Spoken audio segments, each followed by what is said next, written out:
And we are live. Hello, hello. Welcome. Happy Friday, everybody. Happy I Friday. am so excited, you guys. We are ending our reduce, reuse, and recycling theme in September with one and only Alicia Williams of Aliste Marketing Collective. I've known Alicia for a couple years now. We've done some collaborations, and she's just kind of in my general world. And I love seeing her every time because she is just such a wealth of knowledge. And when I was planning this session out, first of all, I knew I had to do the cute little, reduce, reuse, recycle, like 1990s marketing campaign play on words.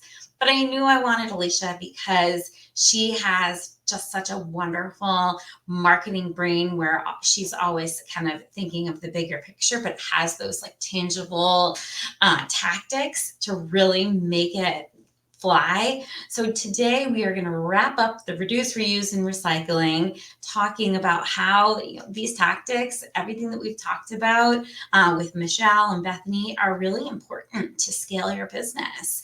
And she'll kind of tell us a little bit about her point of view.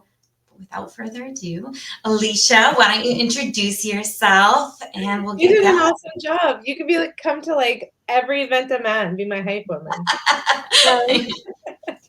No, thank Fun you fact, so I much. was a bar trivia coach, or bar, not coach, I was a bar trivia host for a couple of years. So I feel like I got the hang Yeah, of it from yeah, that. totally do. Well, thank you so much, Lauren, for having me on the show.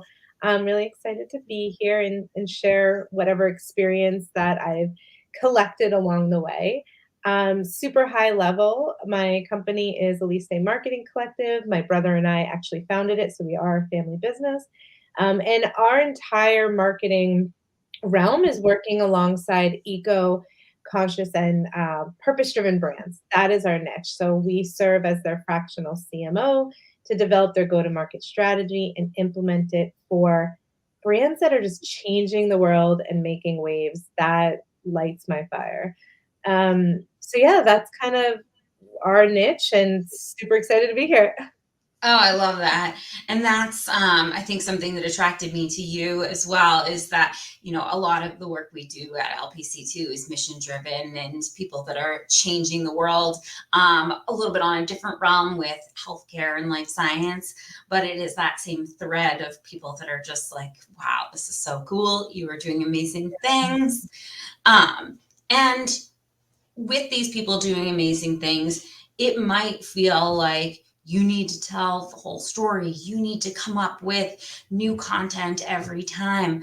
But really, you just don't have to do that. And I think, one of the first things that you said when we were planning this that I loved was recycling your content is not cheating. It's gold for helping your audience. So tell us what you meant by that. That was kind of the like theme that I kept going off of. Like it's not cheating. So tell us what you mean. Yeah, absolutely. And it definitely is not cheating, right? Like you invest a lot of time and a lot of money and a lot of resources into producing content. And content, if we take a step back, content is anything that your audience is digesting. It could be an article, it could be featured in press, it could be your blog, social media, videos, photos, like all of that is content, right? So if you're not paying somebody to do it, then you're using your time to create those articles and what, right? So we're investing something into creating that piece. So if you take photography, right? You just invested to do your whole lifestyle photos, and you would never just post your entire album in that one day, right? Because then you just ran out of your pictures and you have Guys, this isn't 2006 Facebook, okay? you can't do it. You can't do it. Right? But you have those photos, maybe you have 40 photos or whatnot, and you strategically have to figure out how to drip out those photos and then create posts that come back to relate to that photo, right? And it kind of like helps build your brand, your personal brand that way. Content, blogging, for example, is the same way. So you post the blog, but that's not the end of its life, and it shouldn't be. It's actually not designed to be the end of its life. You should be chopping that up for social. You could even do a video on it. You could do a podcast on your blog. You could submit it to articles. So it's not cheating. It is literally how content's supposed to be used because your audience is not, they're not on social media all the time. And so if you post something today, they may never see that unless you kind of repurpose and reuse it. So that's what I mean by it's not cheating. Long-winded answer. Yeah. And I think one thing that I've realized that people think it's cheating or that you don't have to do it is because, yeah, you are seeing it all the time. It Yeah. is top of mind. And, we say this all the time, like, all right, do we think we've done it too much or are we just in it too much? And that's, you got to remember yeah, people aren't seeing your content all the time. They just Yeah. aren't. And sorry to burst the bubble, but it's just not true. So tell us, one of the other things you said was that like creating something once, but using it twice is how you scale. So tell us about that. How have you done that with your clients? That is just that I feel like that could be on one of those graphics or something. Yeah. So tell us what you mean by that. Yeah, well, I always tell my clients that content is 20% of the work, but 80% of that is how you use it. That's how you actually get traction. You see this all the time with companies that invest in PR, and it's very powerful. So that article goes up, but then if no one is marketing that article, they're pushing it out on social, putting it in a newsletter, then you're not really driving all the traffic to all that work that you just earned that media, right? So taking that content and how you repurpose it, the best way I can explain it is how we do it, right? So Yeah. we may write a blog, we post the blog on a client's website. We then chop that blog up and we create little social tidbits that drip out and it has the link to drive that audience back to the website. Remember, like all of SEO, they got to get back to the domain that you own. You're not getting any value from an SEO standpoint of it just sitting on Instagram. You got to Right. get them back to read the article. And then we take that same article, we put it in a newsletter, and then we hit that list, and that drives them back to the website to read it. If there's a sales team, right? So the sales team may have leads that are on the cusp, and an article that we just created is going to help push them over that hump. Just using that article as a touch point on a sales cycle. So that Yeah. Yeah. blog just hit marketing, but now it's also filtering into how the sales team could use it or how the leadership team could use it just to share with their investors of what's going on in the industry. So create it once, use it 15 times, and then keep creating that content, more content so you can keep repurposing things. Yeah, I love that. And how do you know when it's time to stop, basically? I mean, certainly certain things are evergreen, but one thing that I always get hesitant is like, is this relevant anymore? Especially with social media, like if you're talking about content that Alicia and I are putting out, like it could change next week, Okay. Yeah, unfortunately. for sure. So, how do you know? Yeah, great question. And I think that answer is constantly changing, right? Just like content's constantly changing. So if you create something, using it to drip out for the next 2 to 3 months, like that's really powerful. But looking back at the content you've created, so at the end of every year, we'll look back at the blogs that we've created throughout the year. And I'm kind of honing in on blogs because I think a lot of people spend a ton of time on blogs and then they just don't really know how to use it. And they're just Yeah. using it as journaling, which is very different than like strategic blogging. But we'll look at all of our blogs for the over the last 12 months and say, okay, what is really evergreen? And how do we maybe change the title of that blog to hit different key phrases? How do we update some of the stats within there or the trends so the beef of the article is still relevant? We just have to update bits and pieces and then we republish that again. So as you start having this library of blogs, you not only are you repurposing it for marketing, but you could republish it under a different headline with maybe additional stats. And now you have more blogs to play with the upcoming year. So it's a great way for companies to be able, smaller companies, to be able to compete with the larger ones who are investing a lot into like 4 blogs a month going up. Yeah. You are able to say, I'm going to do one original blog a month and the other one is going to come from something I'm going to repurpose that's still relevant, still evergreen, and just update it a little bit. And that's how a lot of our SEO leaps have happened is when we could take content and slightly modify it. I Um, love that. Yeah. And it's so true because especially something like social media where those stats are changing all the time. I laugh if I do a lot of like presentations on LinkedIn, and if I'm looking through my old presentations, I'm like, oh my God, this one has that LinkedIn has 800 million members, but they're over a billion now. yeah. So that's how I always know, like, all right, Lauren, you got to go back and look at the old Mhm. content because this is probably out of date because that's how fast it It changes. does, right? And if you think about, too, a really big content trend that happens every year is predictions for the upcoming year. You'll Oh start my seeing it October, November. Watch, like everyone is going to push out their like top predictions in marketing for 2025 or God. D2C, like whatever your industry is, there will be predictions happening. But a lot of those times, like you may be marketing that for Q4 of this year, but then once you hit Q1, like you're probably not going to repurpose that content because it's not evergreen. Those were Yeah. predictions for upcoming year. So I think it's just using your best judgment of like what's still relevant, how can we use this, and what's the purpose of that content. Yeah, and I think that's always a good question you have to ask yourself is like, really, what is the purpose of this content?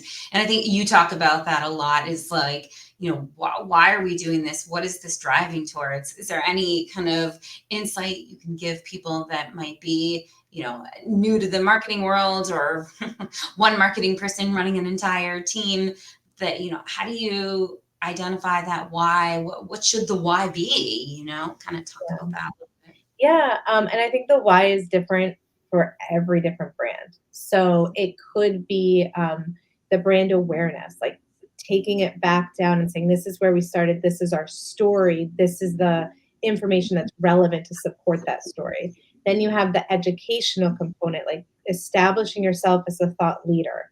So people are coming to your blog or they're coming to your social pages or they're joining your newsletter because you're providing them value add. You're not selling them hard. You're just saying, I'm the person in this space.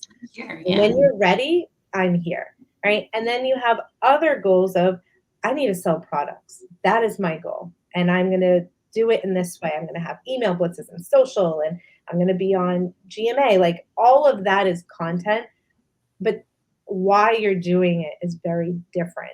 And they should Mhm. be different depending on who your who your audience is, where your brand is, right? Are you just starting? Are you hitting the Yeah, holidays? Like, especially product companies, like they're thinking about how do we get on the gift guides right now, right? Like yeah, exactly. that's where their head is at. So first and foremost, it is 100% okay for your priorities to change based on where your business is, but Good. always coming back to like, why are we doing this? And who is this speaking to? And if you can't answer that question off the Mhm. bat, why are we doing this? Then, if it's a blog, yeah, you are just writing a diary entry or, social media post. My specialty is definitely LinkedIn and social media. And I always have to be thinking it can be so easy to be like, oh, that should be a good post. Yeah. But, I have to, all right, like who is this directed towards? And I think Mhm. one thing, and you know this more than anyone, is the stats will tell you if Yeah. you've missed the mark. I always know when something really maybe just didn't have a proper why or was the wrong audience because people don't engage with it. Yeah, and you're absolutely gonna have that, right? Like, you cannot know what's gonna work unless you try, and there have been content pieces that have 100% just flopped for us, and for clients, and there are pieces that have done unbelievably well based off of the numbers and seeing it of like, okay, our analytics are showing us that people care about this reel. And I'll give you an example. We worked with a rope company and we had a lot of content around how to use the rope in different ways. And we got really great engagement. But then we put out a video on a reel that was like the Amazon boxes tied up for the recycling. And it just hit at the right time when the trend was everyone was throwing their Amazon boxes and the spouses were getting mad. It was like nobody breaks down the boxes. And it just hit at the right moment that it soared from a That's awesome. you know? So you don't know always what's gonna hit, but you have to try and you have to keep producing content. But going back to like, what is the purpose? The purpose is we want people to know the uses of rope, whether that's showing them that we tied up broken down boxes or we're showing somebody actually use the rope in a real situation. That answer was there, right? Like we knew why we were doing this. Um, so you have to be able to back up why you're creating content, who it's going to, and how you're going to measure that success. Is it website traffic? Is it impressions on your social? Is it newsletter signups? Is it open rates? Like, what is the metric that you're going to say this worked or this didn't work? Yeah, exactly. And that's, marketing is definitely an art and a science. It is, yeah, there's no way you could have known that that reel was going to go viral. I mean, who knows, every day the trends are so different. So there's no way you would have known that, but you had the metrics to back it up once it did go viral. Yeah, So it's just bearing that kind of fine balance in line. yeah, Um, that's awesome. And I love great examples. And I always say that about this, my why for doing this program is because I want to give people those tangible examples. I mhm, want to show them that, marketing, there is so much more to it than just throwing a little post out there. yeah. And this is a great example of that, right? Like, so this is a form of content that you're creating, and you're going to market it. You market before the show, you market during the show, and then after the show, you could market, you could chop it up and drip it out. Like this video, this podcast, right? Like has more value than the minutes that we have together. And that's a great example of how people are able to use and repurpose. And for the most part, it's evergreen, right? Like, That's it, right. Exactly. yeah. Okay, so that's perfect. That was actually my next question is, really walk us through how different content can be formatted to different audiences, really depending on the platform. And you are spot on with this one.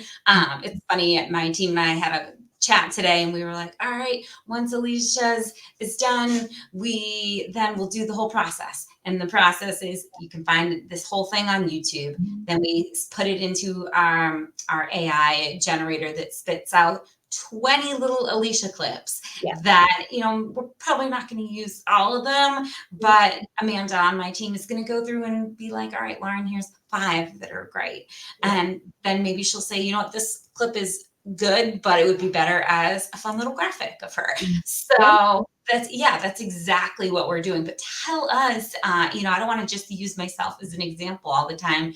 Give us some examples of how people can, repurpose their content or recycle their content for different audiences, reformat it. Yeah, for sure. So we do a fair amount of video content as well. So when we're creating a video, and I probably should have said this at the beginning, when you're creating content, think about how you're going to use that content before you create it. So if you are going to invest in video, understand where is that video going to live. It's going to live on my website. It's going to live on YouTube. I want social clips from it. I need behind the scenes so I can put it in my newsletter. I want to put it on my capability deck. Like, where is that content going to live? And that really helps determine what you need to capture. So for the video shoot that we have coming up, the purpose of the video is for the homepage of a website. But we also should be able to use that on their YouTube channel. They should be able to use it on their investor pitch deck. The photographer that's going to be there is going to be capturing content that can be used for reels and behind the scenes pieces. So now we have the social component. There's all these different players that are looking at that one piece and saying, how can we chop this up a million different ways and use it so that you're not having 10 different photo shoots in a week in order to get your month content. Like, we are using it all right now. It does save you money in the long term because you are planning ahead and you're using something. And that is just so important. It's just know where you're going to use this content, and have that in mind before you start creating that blog or creating that newsletter, creating the podcast. Yeah, and it's so true because there's no need to go back and Mhm. create something over and over again, and then you do run the risk of oversaturating or losing money because if you're spending the money to create a new post every month, or, a new slew of posts every single month, when you could just go back and repurpose, then, that's, you're paying your team to create this new organic content when you already have so much there. Yeah. Just don't want to do that. That's how you scale when you're, especially when you're in scaling mode. You Mhm. have to be frugal. You have to find kind of the ways to go around. So Yeah, and it's, what we find really easy, because I'm sure a lot of people watching this is like, "That's great. I don't know what content to create. Like, I have no idea what yeah, my exactly. topic That's should be." always the question. That's always like, "What the hell do I write about?" You know, So guys. we have somebody that can help you with that. So one of the biggest pieces that we do is we create the campaign idea.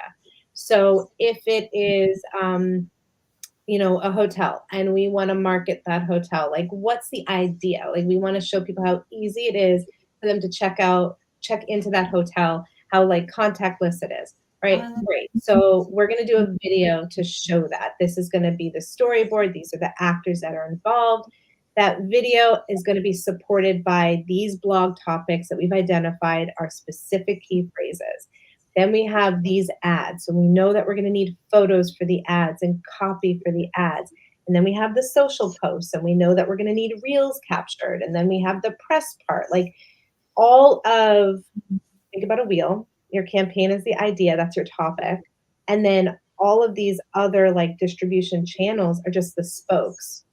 That's how exactly. you repurpose content over and over again, right? So your company could have 2 campaigns a year, and that content will live and repurpose because it is related to the campaign, not a specific time period in that year. Yeah, and that's even true if your business is cyclical or based on times of the year. That really is okay. Yeah. Just because you are a gifting company doesn't mean you can't produce the same content in March or Well, something. think about, even the big brands, like, think about how many holiday commercials we have seen over and over and over again every year. These big companies who do car commercials, Coca-Cola does this, right? And, like, they're almost nostalgic, and they're awesome, right? But they are repurposing, that's the best example. They're repurposing their content because it is evergreen to their brand, and it's within that season, right? So, if you have an amazing campaign that worked really well last year for the holidays, like, look at it again. How do you repurpose that? Your list has grown in the last year. Your audience has grown in the last year. Like, they've never seen that campaign.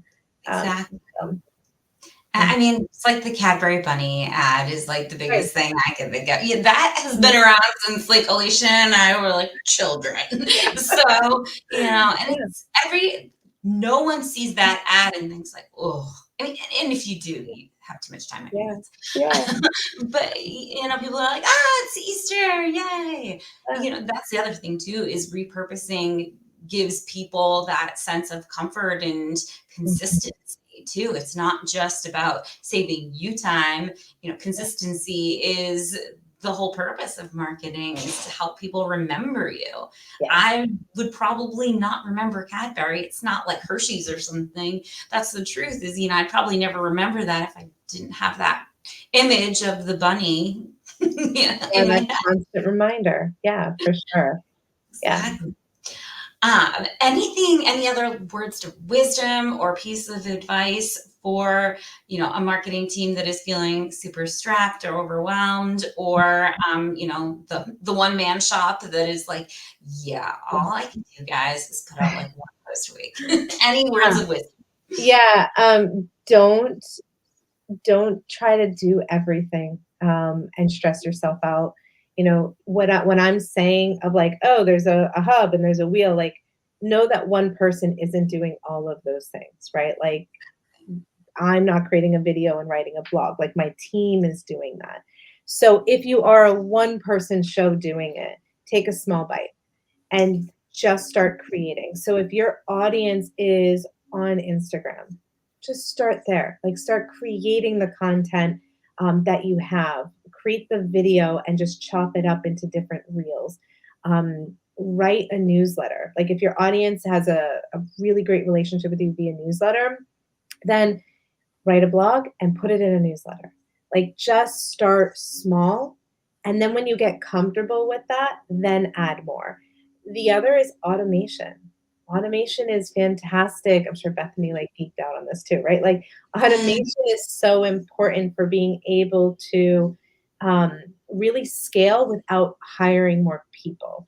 So if we have a workflow that goes out to our list that it's blogs, it's the latest and greatest from our blog, and it's just taking blogs that we posted earlier this year and dripping them out because they're still relevant.